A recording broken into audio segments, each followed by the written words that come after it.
శ్రీ మహాగణాధిపతయే నమః శ్రీమాత్రే నమః మాచిరాజ భక్తి ప్రేక్షకులందరికీ నమస్కారం. వినాయక చవితి రోజు గణపతిని ఏ పూలతో పూజిస్తే, ఎలాంటి నైవేద్యాలు సమర్పిస్తే సంవత్సరం మొత్తం గణపతి అనుగ్రహం సులభంగా కలుగుతుందో ఈ వీడియోలో మనం తెలుసుకుందాం.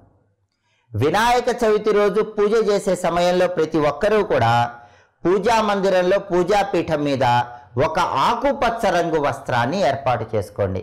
సహజంగా పూజాపీఠం మీద ఎరుపు రంగు వస్త్రం కానీ తెలుపు రంగు వస్త్రం కానీ ఏర్పాటు చేస్తారు. అయితే వినాయక చవితి రోజు పూజాపీఠం మీద ఆకుపచ్చ రంగు వస్త్రం ఏర్పాటు చేస్తే గణపతి అనుగ్రహం సులభంగా కలుగుతుంది. అలాగే గణపతిని పూజించాలని భావించే వాళ్ళు వినాయక చవితి రోజు శ్వేతార్క గణపతిని పూజా మందిరంలో ఉంచండి. అంటే తెల్ల జిల్లేడు వేరు మీద చెక్కిన గణపతిని పూజా మందిరంలో పూజాపీఠం మీద ఉంచాలి. అలా వీలు కాకపోతే మట్టి గణపతి ఒక్కదానికే పూజ చేసుకోవచ్చు. వీలైతే మాత్రం శ్వేతార్క గణపతి కూడా ఉంటే చాలా మంచిది. అలాగే కొన్ని ప్రత్యేకమైనటువంటి పుష్పాలతో గణపతికి పూజ చేయాలి. గణపతికి ఎరుపు అంటే చాలా ఇష్టం. అందుకే వినాయక చవితి రోజు గణపతి నామాలు చదివేటప్పుడు, పూజ చేసేటప్పుడు పత్రితో పాటుగా ఎర్ర పుష్పాలతో పూజ చేయాలి. ప్రత్యేకంగా ఎర్రటి మందార పూలతో కానీ ఎర్రటి గులాబీ పూలతో కానీ వినాయక చవితి రోజు గణపతికి పూజ చేస్తే గణపతి అనుగ్రహం తొందరగా కలుగుతుంది. అలాగే గణపతి విగ్రహానికి చామంతి పూలమాల అలంకరించండి. శ్వేతార్క గణపతికి కానీ మట్టి గణపతికి కానీ లేదా గణపతి ఫోటోకి కానీ చామంతి పూలమాల అలంకరిస్తే గణపతి అనుగ్రహం సులభంగా కలుగుతుంది. అలాగే పూజ చేసేటప్పుడు ఎర్ర గులాబీ పూలతో ఎర్ర మందార పూలతో పూజ చేస్తూ ఉండండి. కలువ పువ్వు దొరికితే ఒక్క కలువ పువ్వు అయినా గణపతికి సమర్పించండి. వినాయక చవితి రోజు కలువ పువ్వు గణపతికి పెడితే అఖండ ఐశ్వర్యం కలుగుతుంది. అలాగే విద్యార్థులు ఎవరైనా సరే కాంపిటేటివ్ ఎగ్జామ్స్లో బ్రహ్మాండంగా సక్సెస్ అవ్వాలంటే వినాయక చవితి రోజు గణపతి విగ్రహానికి పసుపు కలిపిన నీళ్లతో అభిషేకం చేయండి. చిన్న గణపతి విగ్రహం ఏదైనా సరే పసుపు నీళ్ళలో కలిపి ఆ పసుపు కలిపిన నీళ్లతో అభిషేకం చేయండి. అలాగే ఎర్ర గన్నేరు పూలను ఉంటాయి. విద్యార్థులు ఎవరైనా సరే వినాయక చవితి రోజు ఒక్క ఎర్ర గన్నేరు పువ్వైనా గణపతికి పెట్టండి. గన్నేరు పువ్వు ఎర్రటిది గణపతికి సమర్పించి పసుపు కలిపిన నీళ్లతో గణపతి విగ్రహానికి అభిషేకం చేస్తూ ఓం సుముఖాయ నమః అని 21 సార్లు చదువుకోండి. విద్యార్థులు విధి విధానం వినాయక చవితి రోజు పాటిస్తే కాంపిటేటివ్ ఎగ్జామ్స్లో బ్రహ్మాండంగా సక్సెస్ సాధిస్తారు. క్లాస్ ఫస్ట్ వస్తారు. జ్ఞాపక శక్తి పెరుగుతుంది. విద్యలో తిరుగులేని విధంగా రాణిస్తారు. కాబట్టి తల్లిదండ్రులందరూ గుర్తుపెట్టుకోవాల్సిన విషయం ఏంటంటే వినాయక చవితి రోజు మీ పిల్లల చేత గణపతి విగ్రహానికి పసుపు కలిపిన నీళ్లతో అభిషేకం చేయించండి. ఒక్క ఎర్రగన్నేరు పువ్వు అయినా సరే గణపతి ఫోటో దగ్గర కానీ గణపతి విగ్రహం దగ్గర కానీ మీ పిల్లల చేత పెట్టించండి. అలాగే ఓం సుముఖాయ నమః అనేటటువంటి నామాన్ని 21 సార్లు మీ పిల్లల చేత చదివించండి. మీ పిల్లలకి విద్యలో ఇంకా తిరుగుండదు. కాంపిటేటివ్ ఎగ్జామ్స్లో బ్రహ్మాండంగా షైన్ అవుతారు. ఎడ్యుకేషన్లో నెంబర్ 1గా ఉంటారని చెప్పడంలో ఏమాత్రం సందేహం లేదు. వినాయక చవితి రోజు వినాయకుడి అనుగ్రహం కలగాలంటే గణపతి విగ్రహానికి లేదా ఫోటోకి ఏకవింశతి పత్రాలతో పూజ చేయాలని గణేష పురాణంలో చెప్పారు. ఏకవింశతి అంటే 21 అని అర్థం. అందుకే వినాయక చవితి రోజు అందరూ కూడా గణపతికి పత్రి పూజ చేసేటప్పుడు 21 పత్రాలతో పూజ చేస్తారు. మన పూజలో కూడా 21 పత్రాలకి 21 నామాలు చెప్తారు. ఆ నామాలు చెప్తూ వినాయకుడికి పూజ చేస్తారు. అయితే ఆధునిక కాలంలో 21 పత్రాలు అన్ని చోట్ల లభించటం లేదు. అసలు గణపతిని 21 పత్రాలతో ఎందుకు పూజించాలంటే పార్వతీదేవి వినాయకుడిని సృష్టించినప్పుడు వినాయకుడితో పాటుగా 20 మంది ఉప వినాయకులను కూడా సృష్టించింది. అంటే వినాయకుడికి సైన్యంగా 20 మంది ఉప వినాయకుల్ని కూడా సృష్టించింది. మనం 21 పత్రాలతో వినాయకుడిని పూజించామంటే గణపతిని ఆయన సైన్యాన్ని అంటే 20 మంది ఉప వినాయకుల్ని పూజించినట్లు అవుతుంది. అందరినీ వినాయక చవితి రోజు పూజించాలి. అందుకే ప్రధాన గణపతి 20 మంది ఉప వినాయకులు ఆయన సైన్యం మొత్తం కలిపితే 21 కాబట్టి 21 పత్రాలతో గణపతిని పూజించాలి.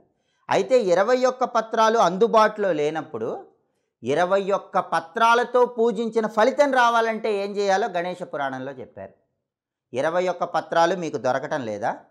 అయితే 21 పత్రాలు గణపతికి సమర్పించిన ఫలితం రావాలంటే దుర్వాయుగ్మం గణపతి ఫోటో దగ్గర కానీ విగ్రహం దగ్గర కానీ పెట్టాలి. దుర్వాయుగ్మం అంటే గరిక పోచల జంట. 2 గరికలు వినాయకుడి దగ్గర పెట్టి నమస్కారం చేస్తే 21 పత్రాలతో పూజ చేసిన ఫలితం కలుగుతుంది. దీనికి ప్రమాణం గణేష పురాణం. గరిక అనేది అంత శక్తివంతమైంది. కారణం ఏంటంటే అనలాసురుడనే రాక్షసుడితో యుద్ధం చేసేటప్పుడు గణపతి ఆ రాక్షసుడిని మింగేస్తాడు. ఆ రాక్షసుడు గణపతి ఉదరంలో తీవ్రమైన వేడిని కలిగిస్తూ ఉంటాడు. ఆ వేడిని చల్లార్చడానికి, గణపతి కడుపులో ఉన్న అనలాసురుడు జీర్ణమైపోవటానికి దేవతలందరూ అనేక ద్రవ్యాలు తెచ్చి గణపతికి అభిషేకం చేస్తారు. ఎన్ని అభిషేకాలు చేసినా సరే గణపతి కడుపులో ఉన్న అనలాసురుడు అనే రాక్షసుడు జీర్ణమవడు. గణపతికి వేడిని కలిగిస్తూ ఉంటాడు. గణపతి తట్టుకోలేకపోతాడు. అప్పుడు దేవతలకి పరమేశ్వరుడు ఒక ఉపాయం చెప్తాడు. ఆ ఉపాయం ప్రకారం దేవతలందరూ గరికపోచలు అంటే గడ్డి తీసుకొని వచ్చి ఆ గరికపోచలు నీళ్ళలో కలిపి ఆ నీళ్లతో గణపతికి అభిషేకం చేస్తారు. వెంటనే గణపతి కడుపులో ఉన్నటువంటి అనలాసురుడు జీర్ణమైపోతాడు. గణపతి కడుపులో వేడి తగ్గిపోతుంది. గణపతి శాంతించి దేవతలందరినీ అనుగ్రహించాడు. అందుకే గణపతికి గరికంటే చాలా ఇష్టం. 21 పత్రాలు దొరకటం లేదని బాధపడుతున్నారా? అస్సలు బాధపడాల్సిన పని లేదు. 21 పత్రాలతో పూజ చేసిన ఫలితం రావాలంటే 2 గరికపోచలు తెచ్చి వినాయకుడి విగ్రహం దగ్గర నుంచి నమస్కారం చేసుకోండి. 21 పత్రాలతో పూజ చేసిన ఫలితం కలుగుతుంది. గణపతి సంవత్సరం మొత్తం మిమ్మల్ని అనుగ్రహిస్తాడు. అలాగే గరికపోచలతో పూజ చేసి గణపతికి బెల్లం ముక్క నైవేద్యం పెడితే మీ పనులు తొందరగా పూర్తవుతాయి. సంవత్సరంలో పనులన్నీ కూడా తొందరగా పూర్తవ్వాలంటే గరికపోచలు పెట్టి బెల్లం ముక్క నైవేద్యం పెట్టాలి. అలాగే మీరు పూజ అయిపోయిన తర్వాత గణపతి విగ్రహం దగ్గర లేదా ఫోటో దగ్గర ఉన్న ఆ గరిక తెచ్చి మీరు డబ్బులు దాచిపెట్టుకునే ప్రదేశంలో ఉంచండి. మీకు రావాల్సిన డబ్బులు తొందరగా వస్తాయి. మొండి బాకీలు తొందరగా వసూలు కావాలంటే వినాయక చవితి రోజు గణపతి పూజలో ఉన్న గరికపోచలు తెచ్చి డబ్బులు దాచుకునే బీరువాలో ఉంచుకోండి. తొందరగా మొండి బాకీలు వసూలు అవుతాయి. అలాగే ఈ గరిక గణపతికి సమర్పించేటప్పుడు గరికపోచలకి దారం చుట్టి సమర్పించారనుకోండి, ఇంకా తొందరగా అద్భుతమైన ప్రయోజనం చేకూరుతుంది. కాబట్టి గరికపోచలు పెట్టే వాళ్ళు ఎవరైనా సరే వినాయక చవితి రోజు ఆ గరికపోచలకి దారంతో కట్టి దారం చుట్టి వినాయకుడికి సమర్పించండి. తొందరగా మీ కోరికలన్నీ నెరవేర్చుకోవచ్చు. అలాగే వినాయక చవితి సందర్భంగా గణపతి దగ్గర దీపారాధన చేసేటప్పుడు జిల్లేడు ఒత్తులతో దీపారాధన చెయ్యండి. గణపతికి ఇష్టమైన అంకె 5 కాబట్టి వెండి ప్రమిదలో గణపతికి ఇష్టమైన కొబ్బరి నూనె పోసి 5 జిల్లేడు ఒత్తులు విడిగా వేసి దీపాన్ని వెలిగించండి. వినాయక చవితి రోజు మాత్రం ఎవరైతే జిల్లేడు ఒత్తులతో దీపం పెడతారో వాళ్ళకి శత్రు బాధలు ఉండవు, వృధా ఖర్చులన్నీ తగ్గిపోతాయి, నరఘోష నరపీడ వీటన్నిటి నుంచి బయటపడచ్చు. విఘ్నాలు లేకుండా సంవత్సరం మొత్తం అనుకున్న పనులు అనుకున్నట్లు పూర్తి చేసుకోవచ్చు. అలాగే వినాయక చవితి రోజు వినాయకుడి విగ్రహానికి పంచామృతాలతో అభిషేకం చేస్తే చాలా మంచిది. అలాగే స్ఫటికమాల మెడలో ధరించి వినాయకుడికి పూజ చేస్తే చాలా మంచిది. జపమాలల్లో స్ఫటికమాల అని ఉంటుంది. వినాయక చవితి రోజు స్ఫటికమాల మెడలో వేసుకుని వినాయకుడికి పూజ చేస్తే వినాయకుడి అనుగ్రహం సులభంగా కలుగుతుంది. అలాగే వినాయకుడి ప్రీతి కోసం ఉండ్రాళ్ళు నైవేద్యంగా సమర్పించాలి. దానితో పాటుగా నెయ్యితో తయారు చేయబడిన పదార్థాలు, బెల్లంతో తయారు చేయబడిన బెల్లం పాయసం గణపతికి నివేదిస్తే గణపతి అనుగ్రహం తొందరగా కలుగుతుంది. అలాగే మినప గారెలు గణపతికి నివేదిస్తే ఆయన అనుగ్రహం తొందరగా కలుగుతుంది.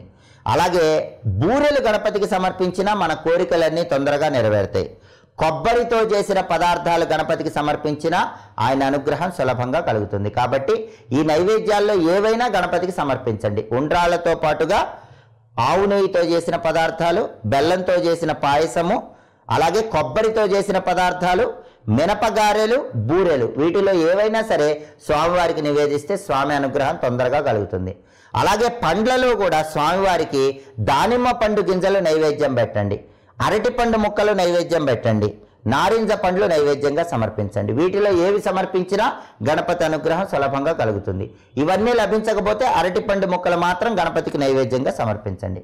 అలాగే గణపతికి బెల్లపు పానకంతో తర్పణం ఇస్తే ఆయన అనుగ్రహం తొందరగా కలుగుతుంది. అందుకే బెల్లపు పానకం తయారు చేసి ముందు ఒక పళ్ళెం పెట్టుకొని గణపతి నామాలు చెప్పుకుంటూ ఆ బెల్లపు పానకంతో గణపతికి తర్పణంలాగా విడిచిపెట్టండి. ఇలా చేస్తే గణపతి విశేషమైన అనుగ్రహం కలుగుతుంది. వినాయక చవితి రోజు ఈ ప్రత్యేకమైన పుష్పాలతో పూజ చేయండి, ప్రత్యేకమైన నైవేద్యాలు సమర్పించండి, ప్రత్యేకంగా జిల్లేడు ఒత్తులతో దీపారాధన చేయండి. సంవత్సరం మొత్తం గణపతి అనుగ్రహం వల్ల విఘ్నాలు లేకుండా అనుకున్న పనులు అనుకున్నట్లు పూర్తి చేసుకోండి. ఆర్థిక, ఆరోగ్య, కుటుంబ సమస్యల నుంచి మీరు బయటపడాలనుకుంటున్నారా? సులభమైన పరిష్కార మార్గాలు మీరు తెలుసుకోవాలనుకుంటున్నారా? అయితే మాచిరాజు భక్తి ఛానల్ని తప్పకుండా చూడండి. మా వీడియోస్ మీకు నచ్చినట్లయితే మా ఛానల్ని లైక్ చేయండి, కామెంట్ చేయండి. మా ఛానల్ వీడియోస్ 10 మంది మిత్రులకు షేర్ చేయండి. మా ఛానల్ని సబ్స్క్రైబ్ చేసుకోండి. పక్కనున్న బెల్ సింబల్ నొక్కటం మాత్రం మర్చిపోకండి. సర్వే జనాః సుఖినో భవంతు. స్వస్తి.